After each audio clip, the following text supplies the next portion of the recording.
How are you, sir? I'm good, Martin. How are you, my brother? I'm good. He's a little bit worried. He's a little bit worried because he says I like too much chuffedness. Ladies and gentlemen, this Something going is to change. I am not expecting anything else, Martin. I don't know here to expect anything else. ladies and gentlemen, this is the Trinidad and Tobago hero. There's no other word for it. Mr. Shaka Hislop is here. God bless you, brother. Martin, pleasure to be here, man. From the time you reached out, you knew I was always going to say yes. I've known you for far too long to ever say no to anything you're doing, my brother. You know that. You know, I'm going to talk about how far we go back in a very short while. Shaka Hislop, the 2006 World Cup. This is for people like me. You know, I was on the radio. I was on a small little station called Choice FM. Capital Radio were talking all their big talk and rare. And, you know, and people were saying, well, we need to try and get players from the World Cup, see if we can get someone on the phone. And on the same day that Johnny Vaughan from Capital wanted to clash with me, there I was, saying, well, I've got the Trinidad and Tobago goalkeeper on the line. I was talking to Shaka Hislop. And people were like, how'd you do that? And I said, well, we go back a little way. I asked him if he'd do it. He said, yes. When West Ham got to the FA Cup final against Liverpool, again, the radio station was like, can we get anyone from the FA Cup? I said, well, we could talk to the West Ham goalkeeper. No way. And then we had the West Ham goalkeeper say, well, yeah, I'm just getting my massage done before we have a final training practice. That's the kind of kudos that Shaka Hislop has given me. But our relationship goes back way, way further than that. Firstly, how are you, sir? How are you? I'm doing well. I'm doing very well, despite everything that 2020 and the early part of this year has thrown our way. I'm doing okay, all things considered. You know, my heart goes out to those who've lost so much, and so many of us can say as much over the last 13 or 14 months. But thankfully, me, my family, we're healthy. I got my vaccination a couple of days ago, so I'm seeing some light at the end of this tunnel. So I have to be thankful for those blessings. Someone said to me the other day, this man's punditry on ESPN is so on point. And I said, well, it's Shaka, what do you expect? I don't expect nothing less. Are you enjoying doing that? I am. I really am. More than I thought I ever would. And I'll be honest with you, Martin, I never planned to get involved in punditry or football analysis. The opportunity presented itself, and like any other Trini, I guess I was like, yeah, sure, I'll do it. I got some advice. I got some advice when I first joined ESPN, Martin, from Tommy Smith, Irish analyst who was here, and he said, Shaka, when you do, just be true to your opinions, you know, and that's all I've tried to do. I've tried to be true to who I am, my history in the game. I recognize that my history in the game is very different from so many others, including those in England. I come from a small island in the Caribbean, you know, so my outlook in the game is different from theirs. And I've tried to represent that. And while I accept that, you know, my opinion, my perspective might differ from a lot of other people's, all I can do is call it how I see it. And that's what I've tried to do. And I find that. And, you know, Shaka's one of the most genuine people you will ever come across. You're a family man. I look at you and your lovely wife, and I saw a picture of you that wasn't taken too long ago. And it looks like time has stood still. When I look at the two of you, all I can think of is the early days of Swiss Cottage. So we're going back to the early 90s. That's a long time ago. No, you're really dating us here. You really. So yeah, so my wife Dasha, as you know, from back in our early London days, time is definitely stood still for her. When I go out with her and the kids, they're like, "Oh, there you are with your kids."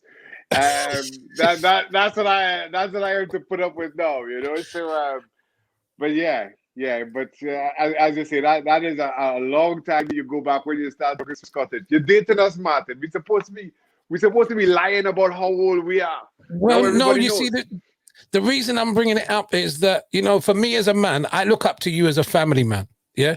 As a husband, as a father to your beautiful children, I look up to you as a family man. You know, you have to have people around you that you can aspire to. And I'm surely married life can't be a bed of roses for you every day of the week. You know what I mean? You must go through some struggles.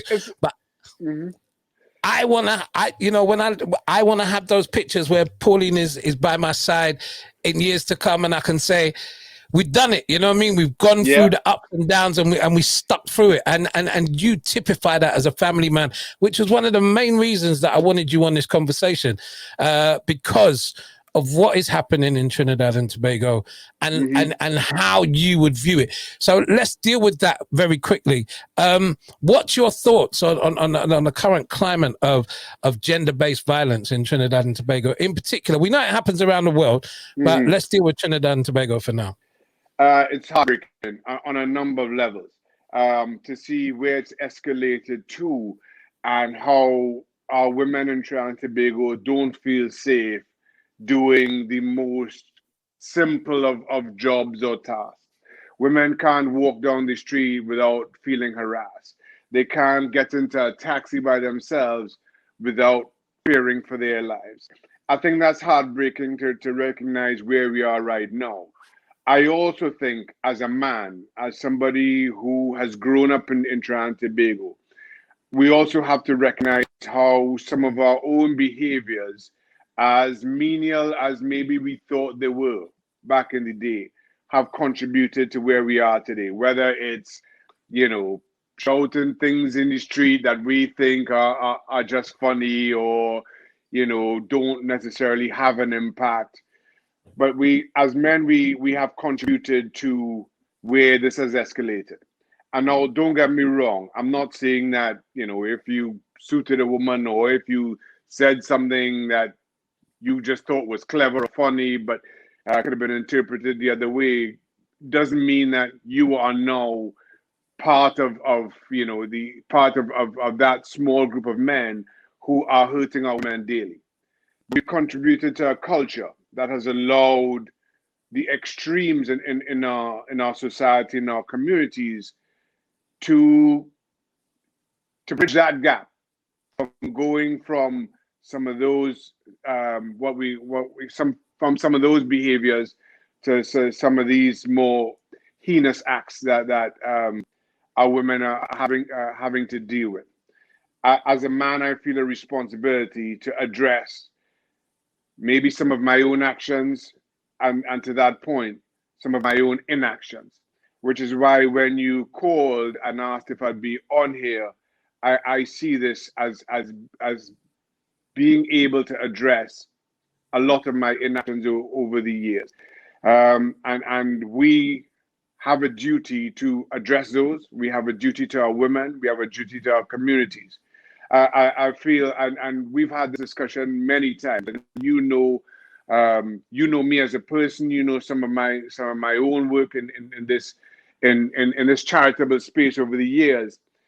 We as a society, as a community, are at our best when everybody is regarded equally, regardless of gender, regardless of race, of sexuality, how you worship, if you worship.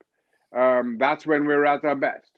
And we have to, arm in arm, bring everybody in recognizing that equality, and in discovering that equality, uplifting each and every single one of us. If he wasn't a pundit,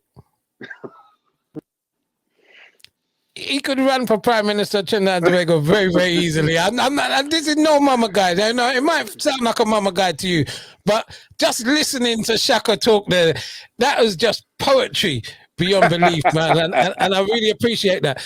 I've been asking everybody today, Shaka, to paint a picture of sweet Trinidad and Tobago? When you're away from Trinidad, is there a vision of Trinidad that comes in your mind? You say, oh my goodness. Can you paint that picture for me?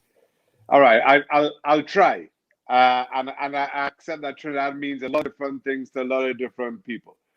But me, when I think about Trinidad and I reflect on my time there growing up, I reflect on my time spent in Trinidad when I go home and on holiday now. You talk about the best of climates, the best of food, the best of people, people who culturally know how to enjoy themselves, culturally know how to relax, and yet somehow we still manage to get things done. It's a place that you can be who you want. You can and you will find fun, friendship, laughter in any degree that you want to have it. That for me is where is how I reflect on Trinidad. And I was having this discussion with my wife, with my daughter, my second daughter, just a few days ago, and just talking about the job that I do now in punditry, and I told her, listen, the game is about opinions, and everybody has different opinions, and at times I've suffered with the weight of social media and that criticism that comes your way. And the thing that's always brought me back to my center is going home. Because only when I go back to Trinidad, I recognize exactly who I represent and what I mean to the people who are closest to me. So I might be here, and for argument's sake, I will say West Ham are the greatest club in the history of football. By history of West Ham, right? So I will say that, and I will get incredible abuse as a result. I'm just talking hypothetically here, of course. And deservedly so. I'll get incredible abuse on social media as a result. And it's only when I go back to Trinidad, and regardless of who they support, regardless of what they think about what I say, the overarching response I get from people in Trinidad and Tobago is, it's good to see somebody who looks like us, sounds like us, represents our own feelings on the game, on the television, and being willing to represent, stand up to the different opinions and the different characters, and laugh about things, whether you get right or wrong,